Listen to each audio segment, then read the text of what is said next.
Hello, thank you for stopping by. Today we're going to talk about making cafe curtains, a thrift store find of a vintage sewing machine, and how to get started planning a big sewing project. Along the way, I will share with you where I look for resources when I find a vintage sewing machine that needs a little TLC. And at the end of the video, I will talk about a swatch catalog that I think is really cool.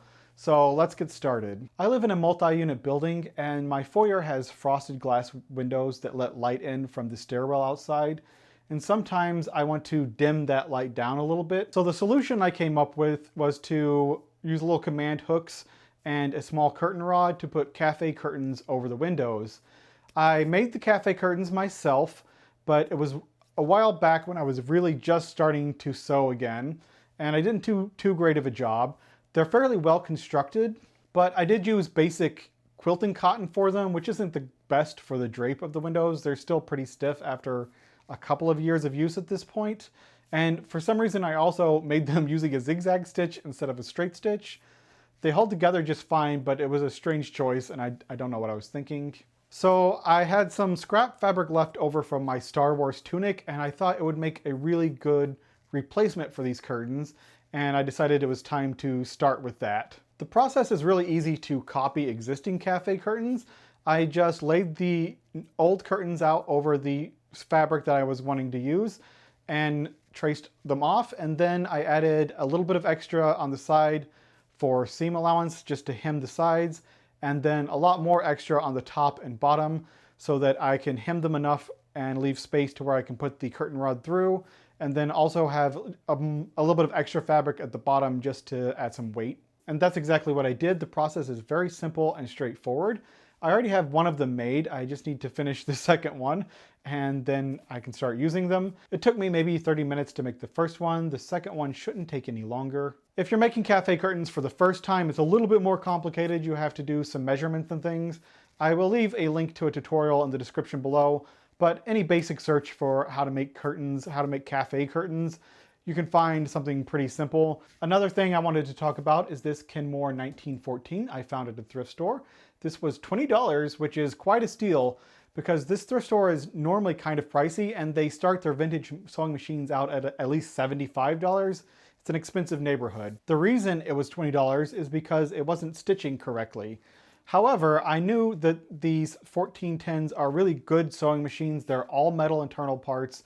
And I know that these Kenmores can be fairly easy to get up and running if you know what you're doing. Another reason I was happy to buy it for $20 is that it comes with a plastic case that will hold any Kenmore flatbed machine from this era. And I have a couple other ones that I've been looking for a case for. So the case itself is worth $20 because the new replacements for them are like 60, 70 bucks. Plus shipping. They're pretty expensive. Another big bonus is that it has an electronic foot pedal that will fit my vintage Kenmore machines. So a problem that some of these older foot pedals have for sewing machines is something to do with how they regulate speed when you push on the foot pedal. I don't understand the electrical issues of it, but I've seen it explained in ways that I believe. So apparently they can be a fire hazard if left plugged in and unattended. They generate heat somehow. And that wasn't my favorite idea of using those foot pedals when they are any sort of fire hazard. So I was willing to pay at least $20 just for the foot pedal that I can use on my other Kenmores that isn't so much of a fire hazard. But in addition to a case and a foot pedal that I wanted, the machine itself is a keeper. I brought it home and started playing around with it a little bit. And the first problem I noticed is that they were using a plastic class 66 bobbin in it instead of the metal class 15 bobbins that it's supposed to have.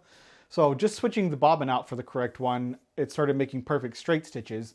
There's still a problem with the zigzag. Whenever I do the settings to get the zigzag, just a plain zigzag stitch, it's still giving me a blind stitch. Now that is probably a problem with the cams being locked up inside of here. These machines can sometimes sit in like hot environments for a while, or somebody put the wrong type of oil, like lubrication, on the gears at one point. And they just lock up and they have to be cleaned and oiled to get them everything flowing freely. And these Kenmore 1410s have built-in stretch stitches, which means there are a lot of cams and things inside that all have to be flowing completely freely for everything to work. So whenever I have problems with the vintage sewing machine like this, I go online to a Facebook group. For this one, I went to the Vintage Sears Kenmore White Facebook group, which I really like. I know there are a couple of different ones. I mean, just find the one you like and stick with it. But I haven't met a Facebook group yet where the people are rude or condescending for sewing machines. So I posted in there, hey, this is the new machine I found, and this is the problems I'm having with it. And within like 5 minutes, somebody had posted with a link to an in-depth tutorial on how to free up a machine exactly like this. I guess it's very common for these cams to get stuck. And the issue with it is that this has a built-in motor that you have to sort of get to from the bottom of the machine rather than the external motors. So to get into this area of the machine, like this, the post of the machine there, to get to those cams that are gummed up, I have to take out the motor and then sort of use like long nozzled like bottles of alcohol and oil just to try to get in there to the tight spots and free everything up. But the good news is that I think it's going to be very easy to free up, and I really love these machines with the built-in stretch stitches. And I like the flatbed Kenmores too because you can lower the feed dogs and do like free motion quilting or embroidery. They're just really great machines. I'm partial to a Kenmore. I'm finally starting another big project, which is going to be making this Revolutionary War costume. This is from the 1970s, the bicentennial. And it's a big project because it's got a lot of pieces. So how I usually start my big projects is just go through and make a list of all of the fabrics that I'm going to need. Like I will need coat, shirt, breeches, figure out if I'm going to need any stockings or anything that might complement it. So I'll go through and look at the pattern, find my size, figure out how much of each type of fabric I'm going to need for each project. And also just make a list of all the notions I'm going to need, including thread, and if there are any specialized sewing tools that might be helpful in the process that I don't already have. So that involves reading the instructions through once or twice, not necessarily in one sitting. I'll read them through once, walk away for a while, read them through again. Just as I'm going through the process, I'll read them through a few times.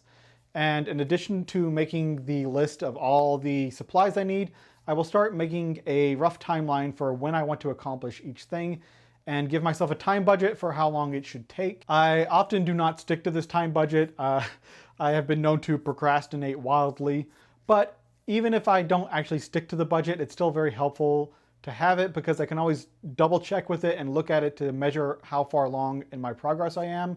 So I have a clearer idea at least of how much I've procrastinated and how much more work I have to do.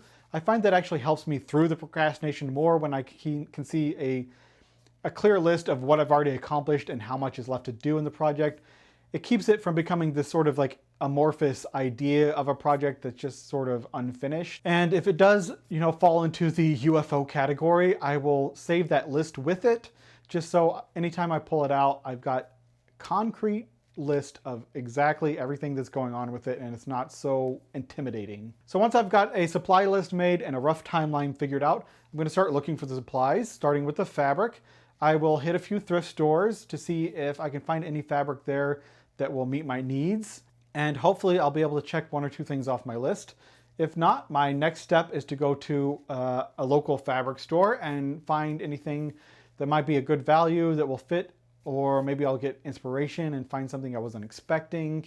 I will usually be able to check most of the things off of my list from the fabric store as far as notions and fabric goes, but not always. Sometimes if I still can't find what I'm looking for, I will fall back and anything that's left I will start looking online for. I'll try to search, local owned fabric stores online first, and then I will go to things like Joann or Amazon, things like that. So at that point, once I have all the supplies and the timeline figured out, it's just a matter of starting the project. So that's what I'm going to do this weekend, is get everything ready to go, and I will figure out when I'm going to get it started and running. I'm so glad that you decided to stop by today, and I hope you enjoyed the video. If you did, please give it a like, and if you have not already, please consider subscribing. One more thing I wanted to share with you is my ace in the hole for finding really cool sewing projects and fabrics. And this is a fabric swatch catalog from my local fabric store, Vogue Fabrics. You can order this catalog to be delivered. This option costs money, but you get it delivered, I think, quarterly. The catalog gives you physical swatches of all of their new fabric for that quarter. It tells you what sort of things you can make with it and gives you ideas for coordinating outfits. This is a great option if you live in an area where all you have is like a Joann's or a Hobby Lobby and you don't get to experience the sort of more unique fabrics from locally owned fabric stores. You can order this catalog and feel them and see ideas for it, and it will really stand out and be sort of unique, different fabrics for your area. But even if you don't want to pay for the physical swatches, you can just go onto their website. There's a link in the description down below, and it still shows you the fabrics and describes them and gives you all of the information about coordinating them and what to make with it. So I found this to be just a really helpful tool. I'm not affiliated with Vogue Fabrics in any way. I just happen to like them quite a bit, and I think this is a really helpful way to find ideas. Also, this fabric isn't actually available in their physical store. You have to order it online. I have been frustrated by this before. I would go to their actual store and look for a fabric and just could never find it. And then finally I asked one of the salespeople, which I don't know why it took me so long to actually ask, but sometimes I'm stubborn. So the associate said, oh yeah, those catalog fabrics are only available online. So these are unique fabrics that are only available to the catalog shoppers. I know that I sound like I'm affiliated with them, but I'm really not. I just really like the fabrics. They've never steered me wrong, and I would like to share it with other people. But that is all I have for this week. Thank you so much for watching, and I will see you in the future.